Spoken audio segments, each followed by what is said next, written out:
My name is Megan Jones, and this is my research report proposal presentation. Right now in Canada, all transaction and promotion of sex work is illegal under the Protection of Communities and Exploited Persons Act.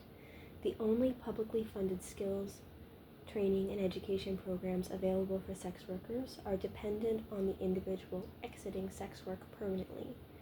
The current perspective puts sex workers in danger as clients cannot be effectively vetted and encounters cannot be clearly discussed and negotiated beforehand. Evidence has shown that the full decriminalization and unionization of sex work encourages safer working conditions for sex workers and prevents pimping, coercion, and exploitation of youth. The purpose of my research report is for the audience to come away with a clearer, more nuanced understanding of the realities of sex work that shifts them away from the moralization of prostitution and the perception that all sex workers are victims.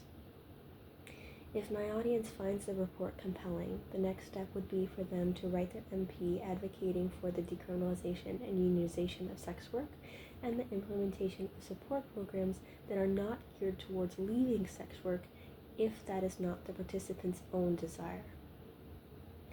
The intended audience for my research report are social workers who work for the well-being of sex workers, as well as policymakers who create and enforce the laws regarding prostitution.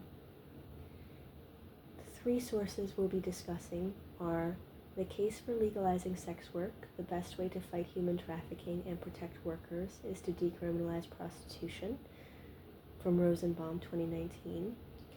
This article prioritizes the experiences of longtime sex workers and contrasts the risks of working in secret in Canada versus the relative safety of working openly in countries like New Zealand.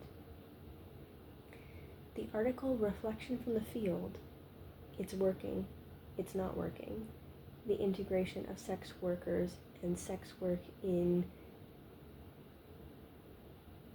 I'm going to mispronounce this country. It looks like Aotearoa and New Zealand examines sex workers' relationship with the police in a country where sex work is not a crime, and their allyship in apprehending human traffickers. The third and final article from 2023 is titled Prostitution Stigma and Its Effects on the Working Conditions, Personal Lives, and Health of Sex Workers. This article makes the argument that social stigma and the degrading perception of sex workers permits violence against sex workers rather than the occupation itself being inherently high risk. The next steps will be for me to find at least 3 more credible sources on the effectiveness of decriminalizing sex work in preventing and punishing sex traffickers. I'll be looking for articles which study sex work in countries where sex work is already decriminalized and unionized. Complete a draft by the peer review date on December 3rd, 2024. Bring a draft of the report to the Writing Center to be reviewed by a peer tutor. Thank you.